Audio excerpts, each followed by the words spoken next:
성경 말씀은 출애굽기 20장 1절에서 3절입니다. 하나님이 이 모든 말씀으로 말씀하여 이르시되 나는 너를 애굽 땅 종 되었던 집에서 인도하여 낸 내 하나님 여호와니라.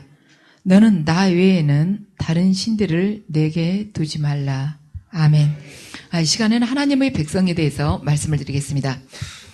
오늘 1절에서 2절을 보면 나는 너를 애굽 땅 종 되었던 집에서 인도하여 낸 내 하나님 여호와니라 하고 하나님께서 맨 먼저 말씀을 하십니다. 이것이 바로 십계명의 대전제입니다.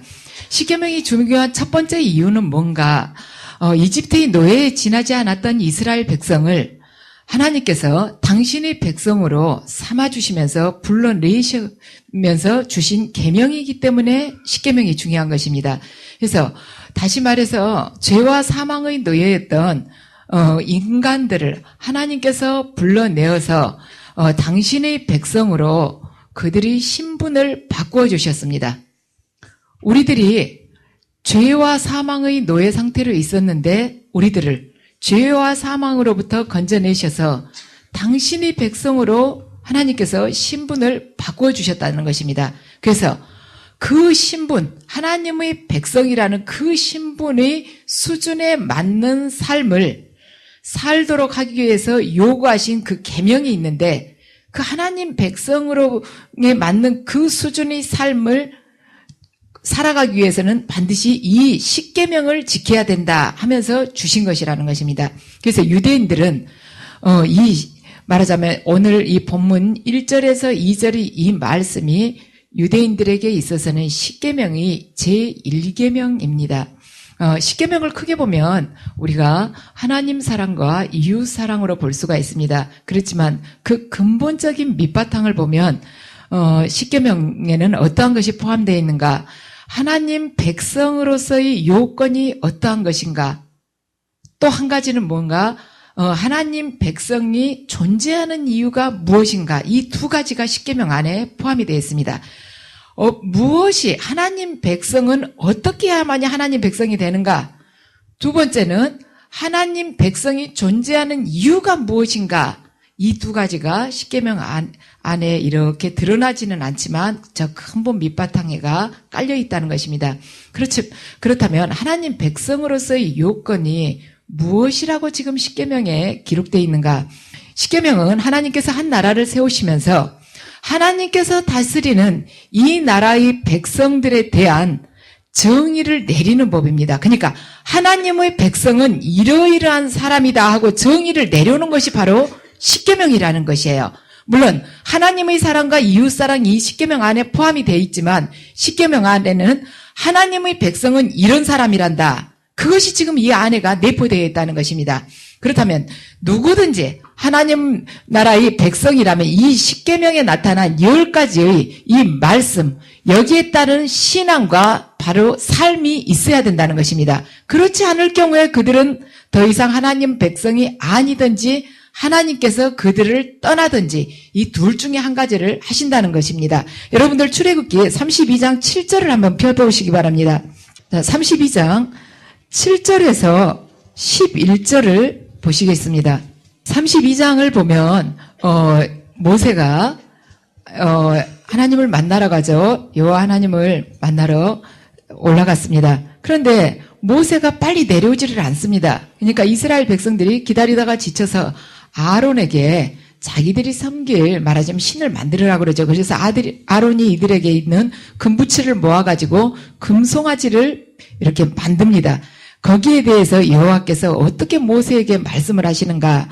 자, 7절에서 11절을 우리 한 절씩 봉독하시겠습니다.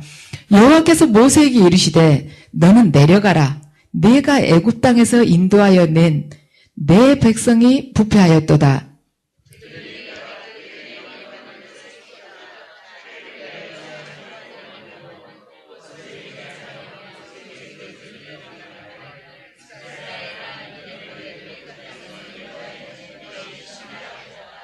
여호와께서 또 모세에게 이르시되 내가 이 백성을 보니 목이 뻣뻣한 백성이로다.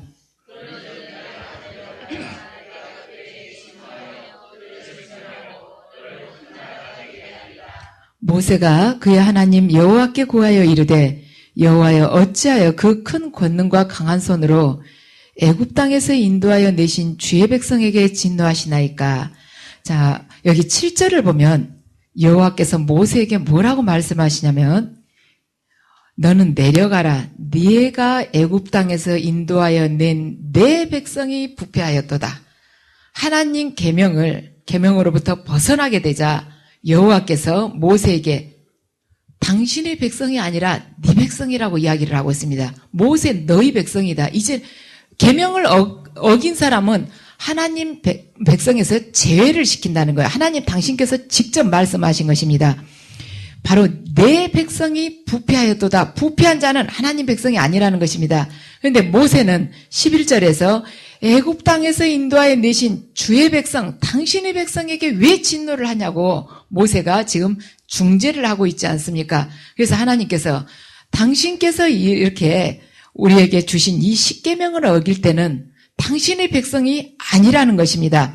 하나님께서는 직접 당신께서 다스리시는 한 나라를 세우면서 내 백성은 나일강에서부터 유프라데스 강 사이에 있는 모든 사람을 내 백성이라고 한다. 이렇게 땅의 경계를 세워서 당신의 백성이라고 칭하지 않았습니다. 그러니까 어떤 일정한 지역에 국한된 그 지역에 한정돼서 그 내에 사는 사람이 당신 백성이 아니라는 거예요. 하나님께서 말씀하신 당신의 백성은 지금 이 십계명을 제대로 지키는 사람, 십계명의 신앙생활을 하는 사람이 당신 백성이라는 것입니다. 하나님께서 지금 이스라엘 백성들을 말했을 때 내 백성이라고 이들을 표현을 했을 때는 이 이스라엘 백성들이 지금 광야 생활을 하고 있었을 때입니다. 아직 가나안 땅에 들어가지 않았어요. 가나안 지역에 들어갔다 할지라도 가나안 땅에 머무는 사람이 다 내 백성이라고 하나님은 말씀하시지 않았습니다. 지역을 칭해서 하나님은 가나안 땅에 머무는 사람이 내 백성이다. 나일강에서 유프라데스 강 사이에 있는 모든 사람이 내 백성이라고 지역에 국한돼서 말씀하시는 것이 아니라 이 계명을 지키는 자, 그 삶이 있는 자가 당신의 백성이라는 것입니다. 이스라엘 백성들이 광야에서 방황하면서 땅 한 평이 없어도 이 계명을 지키면 당신의 백성이라는 것입니다. 그래서 우리가 내 소유의 땅이 단 한 평도 없다 할지라도 내가 거처할 장막이 없다 할지라도 내가 당장 오늘 마실 물이나 양식이 다 떨어졌다 할지라도 이 당신께서 하나님께서 주신 10가지의 말씀과 신앙과 윤리가 있다면 그 사람은 하나님의 백성이라는 것입니다. 그래서 우리는 이와 같은 개념을 예수님을 팔복설교에서 볼 수가 있습니다. 예수님께서 말씀을 하시면서 산상설교에서 말씀을 하시면서 복 있는 자는 어떤 자인가를 말씀하십니다. 그렇지만 우리가 생각하는 복 있는 자하고 예수님께서 생각하시는 복 있는 자하고는 아주 말하자면 천지 차이가 나는 것이죠.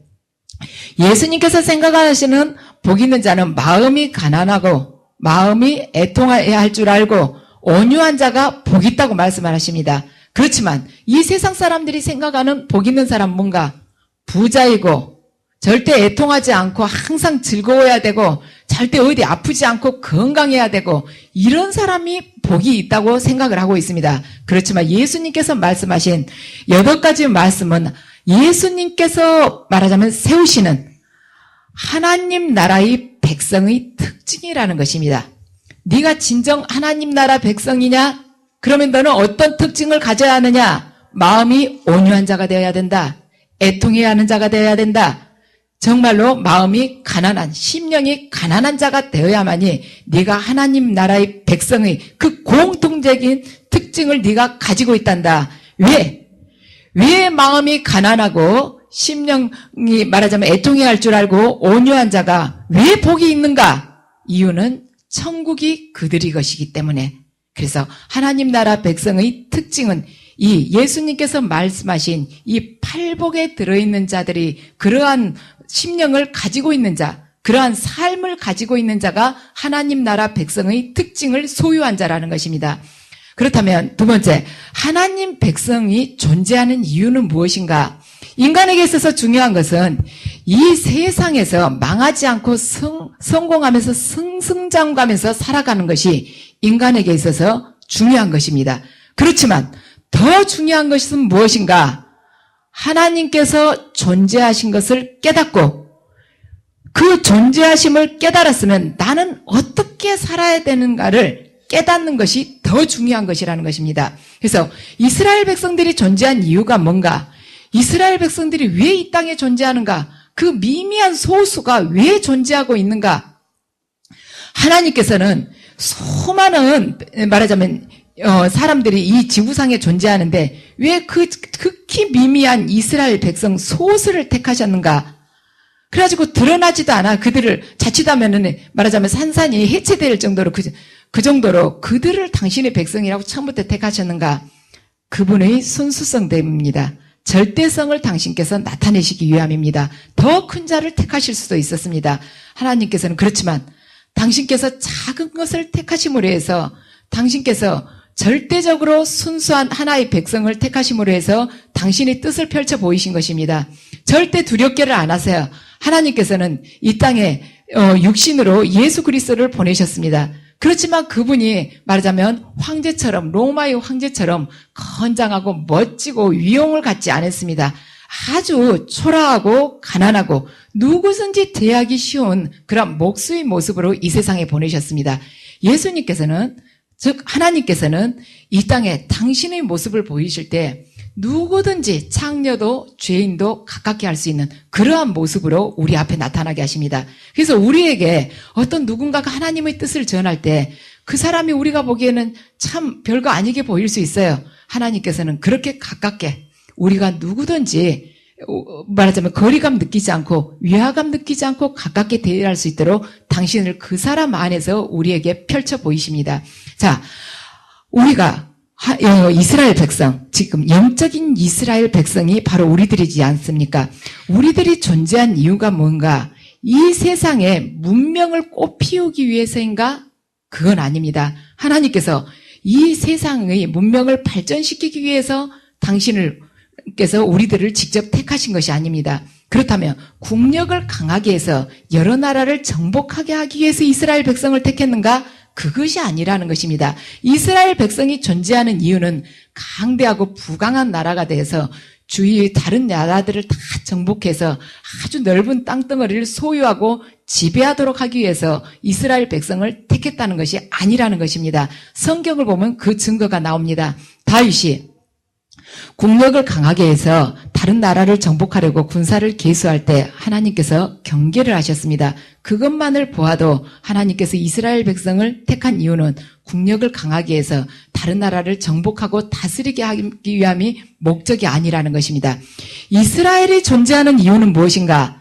그것은 하나님을 나타내기 위한 것입니다. 그래서 그들이 모든 생활과 예배와 그들이 역사를 통해서 하나님을 나타내는 것이 그들이 살아가는 이유인 것입니다. 존재하는 이유라는 것입니다. 그러므로 이스라엘 공동체 안에서 다른 어떤 신이 존재해서는 안 된다는 것입니다. 왜냐하면 그들이 존재하는 이유는 하나님을 드러내는 것, 하나님을 나타내는 것이기 때문에 다른 신이 존재해서는 안 된다는 것입니다. 그래서 다른 신을 그들이 섬긴다는 것은 그들 스스로가 존재하는 그 목적을 상실했다는 것입니다. 그들이 존재할 이유가 없는 것입니다. 그래서 우리들도 삶 속에서 다른 신을 섬기게 되면, 다른 신을 우리가 섬긴다면 우리가 존재해야 될 이유가 그때부터 없어지는 것입니다. 우리가 섬길 수 있는 다른 신이 무엇인가? 하나님보다 더 윗자리에 놓을 수 있는 것이 무엇인가? 물질인가? 아니면 명예인가? 승진인가? 성공인가? 아니면 권력을 취하는 것인가? 내 자식의 출세를 위해서 내가 그것을 섬기면서 내 자식을 우상을 삼고 있는가? 이러한 것들, 이러한 다른 신들을 우리가 섬기면서 쫓아가고 있을 때 우리의 존재 이유가 그때부터는 상실된다는 것을 지금 하나님께서는 우리에게 말씀하고 계십니다. 그래서 우리가 그리스도인으로 살아감에 있어서 어떠한 고통을 당할 때 다른 말하자면 불신자들보다는 더 잘 견뎌낼 수가 있습니다. 왜냐하면 그리스도인들은 자신의 소망을 하늘나라에 두고 있기 때문에 미래지향적이기 때문에 당장 내 앞에 어려운 일이 닥쳐도 미래에 희망이 보이면 잘 참고 견뎌낼 수 있는 사람들이 바로 그리스도인들입니다. 그러나 하나님께서 우리를 인도하실 때 어제 말씀드렸듯이 끝이 없는 발을 디딜 수가 없을 정도로 끝이 없이 미끄러져 추락하는 저 밑바닥으로 끌어내리실 때가 있습니다. 희망도 하나도 보이지도 않고 길도 전혀 없는 그런 상황으로 우리를 밀어 넣으십니다. 그럼 이때 희망이 뭔가? 우리가 캄캄한 나락 속으로 떨어지고 내가 떨어졌던 그 말하자면 함정 같은데 그 위에는 이제 뚜껑이 덮여서 다시는 나갈 수가 없고 아무것도 붙잡을 수 없는 그런 상황 속에서 우리가 그럼 무슨 희망이 있는가? 희망이 있어야지 미래에 대해서 말하자면 꿈을 두고 우리가 견뎌낼 수 있는데 이때 우리에게 있어서 희망은 무엇인가? 하나님 그분 자신이 바로 우리의 희망이십니다. 여러분 고난 중에서 환난 중에서 모든 것을 다 잃었다고 여러분들이 느껴질 때가 있습니다. 내가 모든 것이 다 바닥이 쳤다. 내 인생이 모든 것이 끝났다고 생각할 때 아무것도 희망이 없다고 여러분들이 생각할 때 그때 바로 여러분들은 나에게 있어서 유일한 희망, 변치 않을 희망은 하나님 그분, 여호와 그분 한 분뿐이시라는 걸 그때 여러분들이 느끼시게 될 것입니다.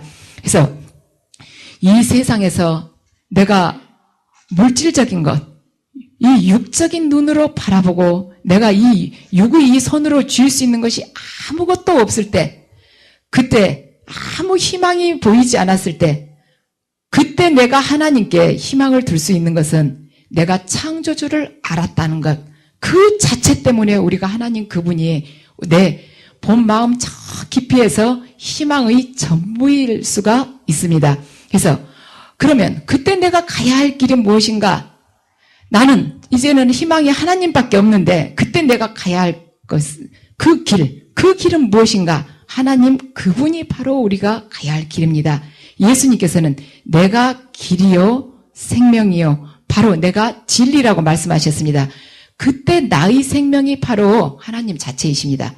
내가 살 수 있는 것, 내가 영생을 누릴 수 있는 그 근원, 가장 근본적인 뿌리가 하나님 자체이심을 여러분들이 깨달아갈 때 그때 여러분은 온전한 그 영성 안으로 들어갈 수 있습니다.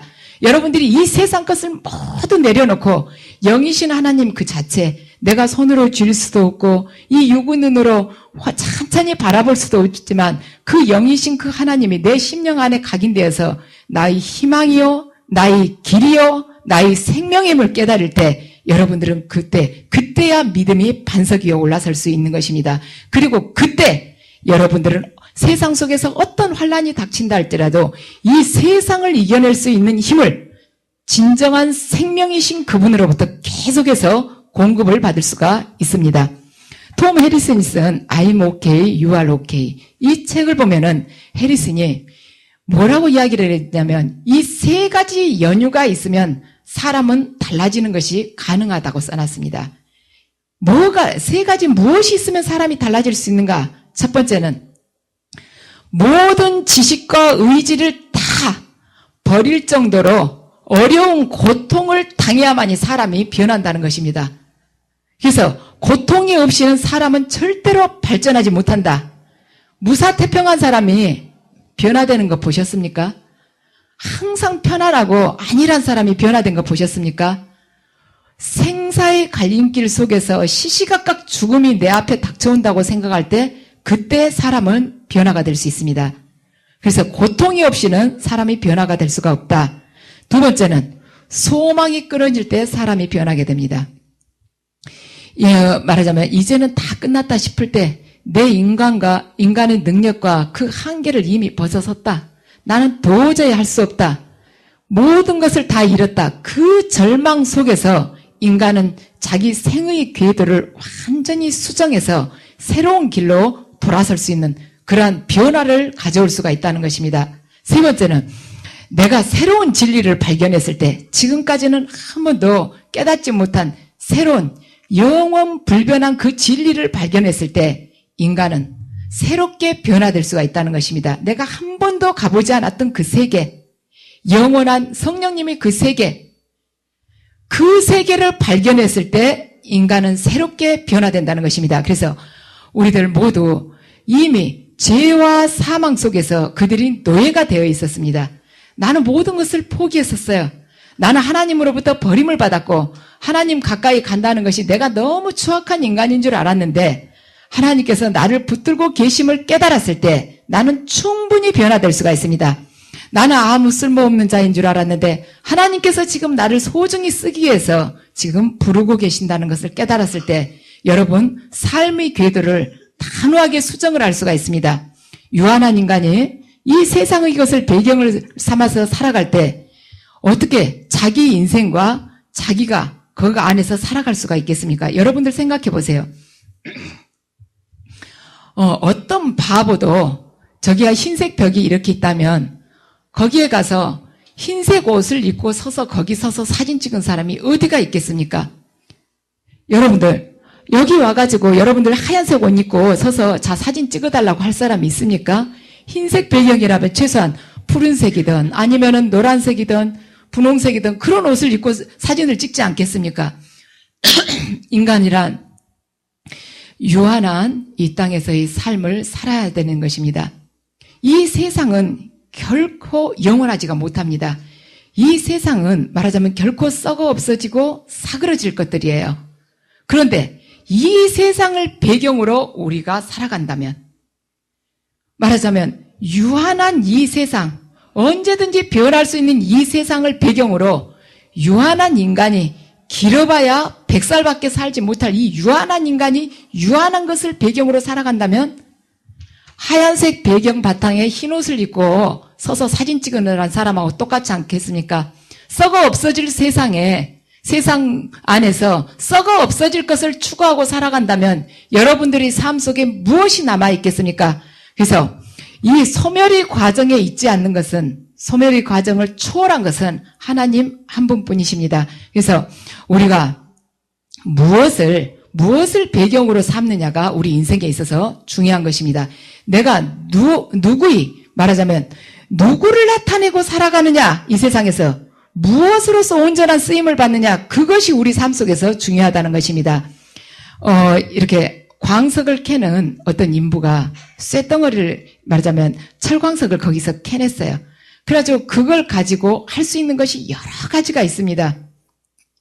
그래서 무엇을 할까 하고 생각을 해봤습니다. 똑같은 이 쇠뭉치 하나를 가지고 그런데 그 이 쇠뭉치 하나를 가지고 말발굽을 만들었을 때는 만들어가지고 말발굽을 만들어서 팔면은 50불을 받을 수가 있습니다. 50달러를.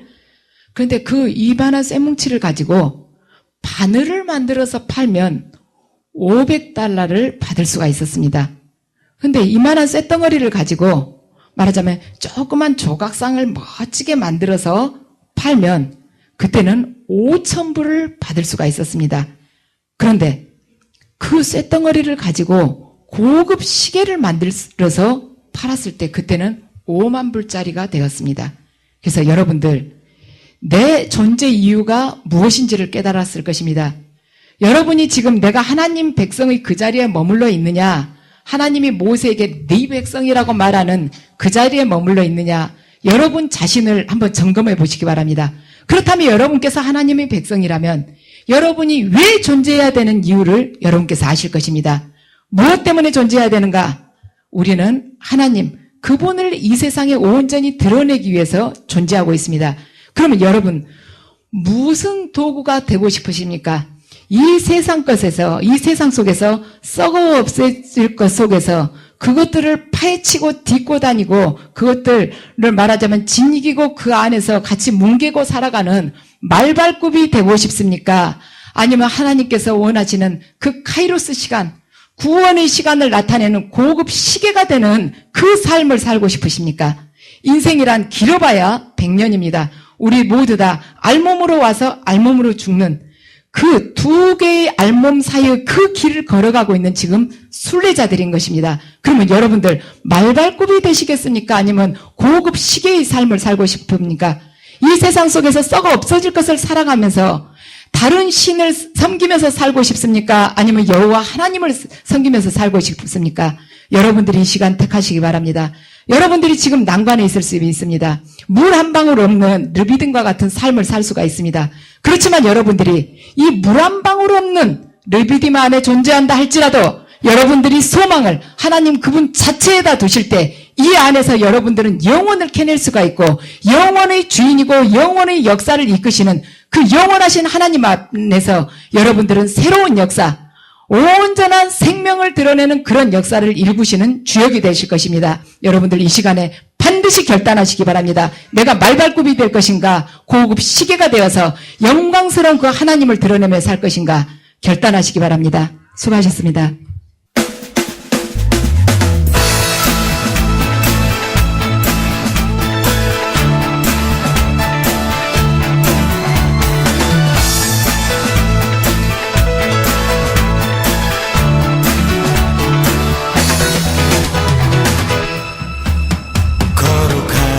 주 앞에 찬양 드리며. 안녕하세요. 저는 성령영성교회 박주명입니다. 저는 오늘 아주 기쁘고 설레이는 마음으로 여러분들에게 저희 교회와 기도원을 소개를 시켜드리고자 합니다. 지금 아마 이 영상을 보고 계시는 분들 중에서 분명히 저희 교회나 기도원을 통해서 하나님께서 직접 만나주시고 또 그 삶을 완전히 변화시켜 주시려고 예비해 두신 분들이 있을 거라고 생각을 합니다. 하나님을 믿는다고 하면서도 삶의 기쁨이 없고 또 항상 영적으로 갈급함을 느끼신다면 저희 교회에 오시면은 하나님께서 저희를 위해서 예비해 두신 길을 알 수가 있고 또 하나님이 주시는 위로를 아주 풍성하게 받을 수가 있습니다. 지금 하나님이 부르시는 음성을 마음으로 들으신다면은 저희 교회나 기도원을 꼭 한번 방문해보세요. 거룩하신 주 앞에 찬양 드리며 겸손히 무릎 꿇고 경배 드리. 예언은 성령께서 나누어 주시는 여러 가지 은사 중에 하나님의 뜻을 자녀들에게 전달하도록 주신 은사입니다. 예언 사역자는 교회의 덕을 세우는 데 쓰임을 받습니다. 사랑하는 딸아, 네가 한없이 내 앞에 달려오는 모습이 아름답구나. 모든 것을 느끼게 될 것이다. 새로운 세계가 열리게 될 것이다. 그동안에 막연하게 바라보던 세상이 아니라 이제 나와 동행하고 내 나라를 온전히 전하는, 생명을 전하는 그 자가 될 것이다.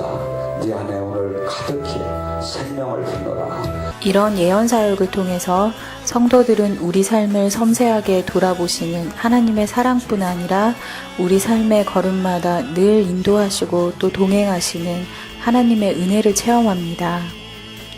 각종 인터넷 포털 사이트에 검색어에 성령, 은사, 예언 이런 검색어로 검색을 하게 되었고요. 서모세 목사님께서 그 말씀하신 동영상을 보게 되었고요. 동영상을 보면서 제가 느낀 것은 이곳에 일어나는 각종 주님의 강력한 임재와 기름 부음을 보고 깜짝 놀랐습니다.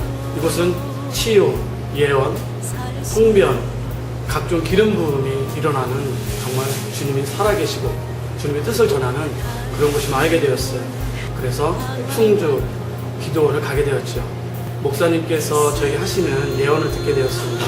근데 저는 제가 평상시에 부르짖고 했던 그런 기도 제목이 제 예언을 할 때 통변을 통해서 나왔습니다. 저는 그 말씀을 듣고 어떻게 제 마음속에 했던 기도가 그렇게 통변에 나왔을까 해서 깜짝 놀랐고 눈물을 흘리지 않을 수 없었습니다. 그래서 결심을 하게 되었죠. 바로 이곳이다. 그래서 저는 이곳에 4개월 동안 정말 주님의 뜻을 구하기를 원했고 눈물로 부르짖으면서 기도했습니다. 지금은 제가 묶였던 그런 문제들이 하나씩 풀려나고 있어서 정말 주님께 너무 감사드리고요. 여러분께도 우리 성령의 음성을 꼭 오시기를 강력히 추천드립니다.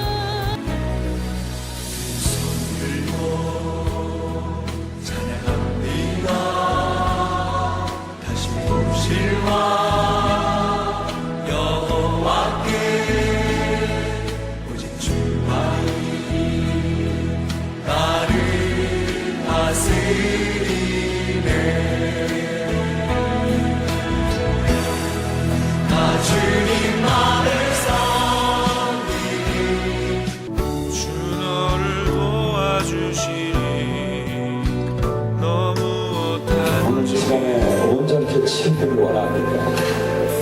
온전히 치유되길 원합니다. 사실이 풀리기 원합니다. 아버지 지금 분리시켜 주시옵소서. 어둠의 영도는 지금 이 시간 이 딸의 몸에서 분리될지어다. 예수님 권세로 선포한다. 예수님 권세로 선포한다. 올라! 나와 약한 멸시하기야. 예수님 권세로 선포한다. 나와! 저희 교회에서는 다양한 사역이 이루어지고 있는데요. 그 중에서도 특징적인 사역이 예언 사역과 치유 사역입니다. 초대교회에서 이런 사역을 행했던 것처럼 저희 교회에서도 예수님의 뜻을 따라서 억눌린 자를 해방하고 또 낙심한 자를 권면하기 위해서 이런 사역들을 행하고 있습니다.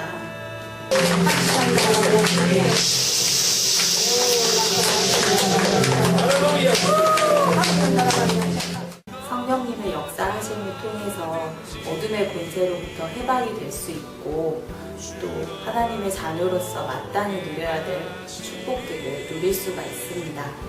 어디 가든지 주 너를 도와주시니 너무